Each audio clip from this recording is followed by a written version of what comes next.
Mereka mentobatkan orang hanya untuk mengikuti praktek keagamaan yang dangkal, yang lahiriah. Dengan kata lain, praktek keagamaan mereka itu minus keteladanan, tidak ada keteladanan. Sebuah praktek keagamaan yang sekali lagi amat sangat dangkal. Praktek keagamaan yang hanya di permukaan, hanya untuk dilihat oleh orang. Maka dari sini kita bisa belajar beberapa hal. Yang pertama, praktek keagamaan yang dangkal itu bisa menimpa siapa saja. Dan salah satu praktek keagamaan yang dangkal adalah teks-teks agama, teks-teks kitab suci atau ayat-ayat kitab suci itu hanya menjadi hiasan bibir. Orang fasih sekali untuk mengatakan ayat-ayat kitab suci, tetapi itu hanya untuk hiasan saja. Dalam nama Bapa dan Putra dan Roh Kudus. Amin. Tuhan bersamamu dan bersama rohmu. Saudari-saudara yang terkasih dalam Tuhan, melalui sabdanya yang akan diwartakan kepada kita sore hari ini, kita diajak untuk menjadi pribadi-pribadi yang beriman, iman yang hidup, bukan hanya iman ritual saja, sungguh iman yang hidup dalam kehidupan sehari-hari. Mari kita siapkan diri kita untuk menyambut sabdanya pada sore hari ini. Semoga Allah yang Maha Kuasa mengasihi kita, mengampuni dosa kita, dan mengantar kita ke hidup yang kekal. Amin. Saudari-saudara terkasih dimanapun Anda berada, dalam warta hari ini Tuhan Yesus menyampaikan sabda celaka. Tuhan Yesus mengkritik para ahli Taurat dan orang-orang Farisi. Mengapa Tuhan Yesus menyampaikan kritik, menyampaikan sabda celaka itu?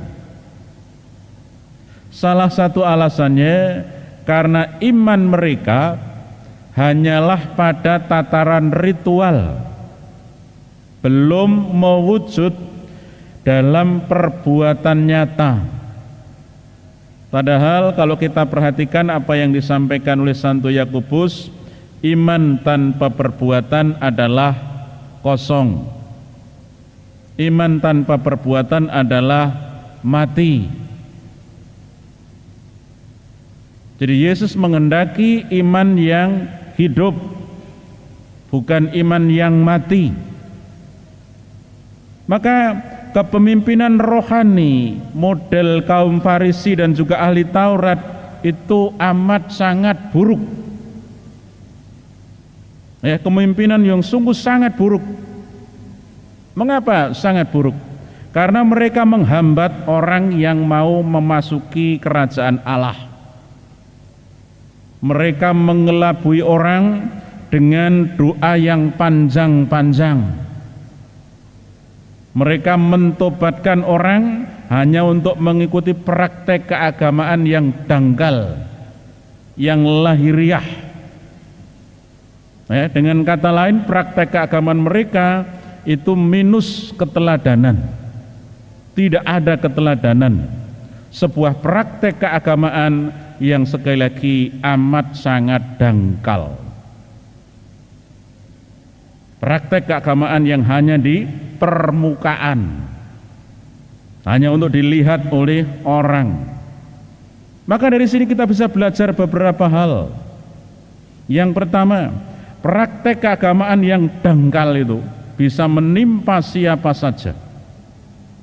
Dan salah satu praktek keagamaan yang dangkal adalah teks-teks agama, teks-teks kitab suci atau ayat-ayat kitab suci itu hanya menjadi hiasan bibir. Orang fasih sekali untuk mengatakan ayat-ayat kitab suci, tetapi itu hanya untuk hiasan saja.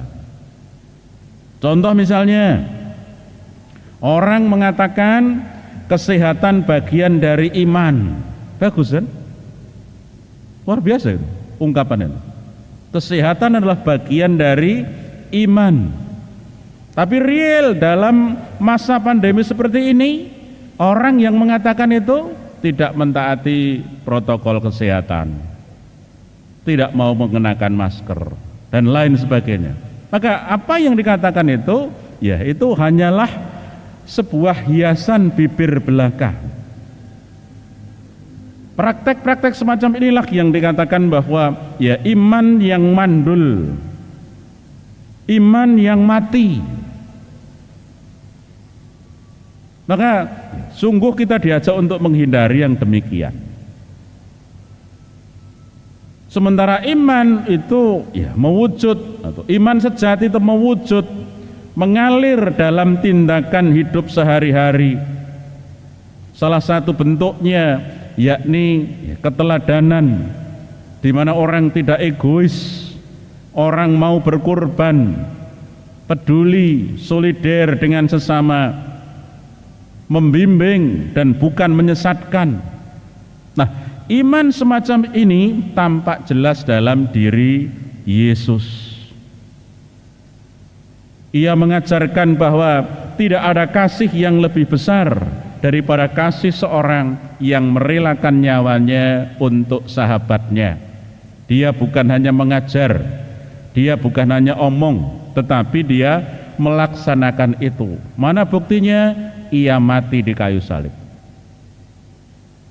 Ia yang tidak berdosa mati untuk orang-orang yang masih berdosa. Jadi apa yang dikatakan diwujud nyatakan dalam kehidupannya.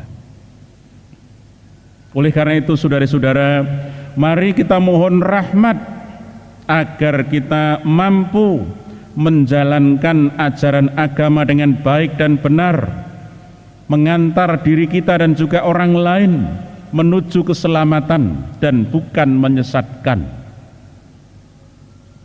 Jika kita tidak bisa membantu atau tidak mau membantu, minimal jangan mengganggu. Itu kan konyol, sudah tidak membantu masih mengganggu. Itu sungguh amat sangat keagamaan yang amat sangat dangkal yang hanya di permukaan. Semoga kita tidak terjebak, kita tidak terjatuh, tidak terseret pada praktek keagamaan yang dangkal itu. Berkat Tuhan menyertai kita semua. Tuhan berkenan akan umat-Nya, Ia mahkotai orang rendah hati dengan keselamatan. Tuhan bersamamu dan bersama rohmu. Semoga Allah yang Maha Kuasa memberkati saudari-saudara, Bapa, Putra, dan Roh Kudus. Amin. Amin. Saudari-saudara, pergilah, misa sudah selesai. Syukur kepada Allah. Tuhan berkenan akan umat-Nya.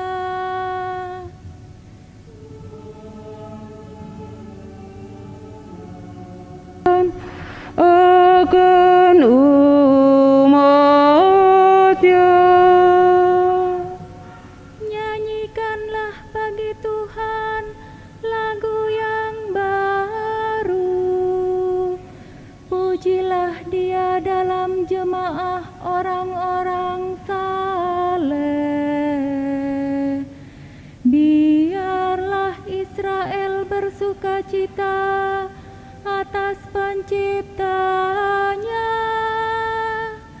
Biarlah Sion bersorak-sorai atas Raja mereka. Tuhan berkenan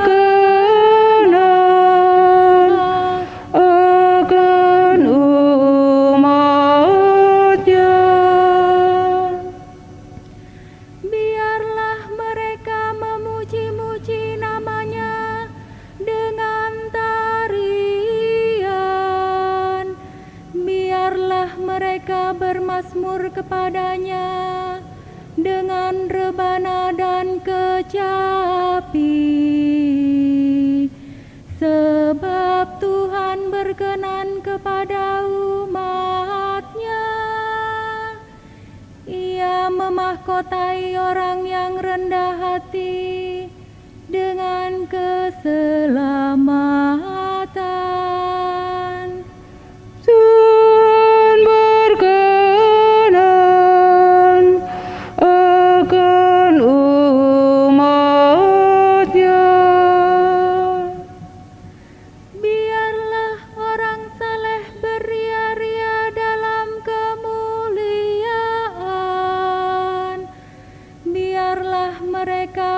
bersorak-sorai di atas tempat tidur.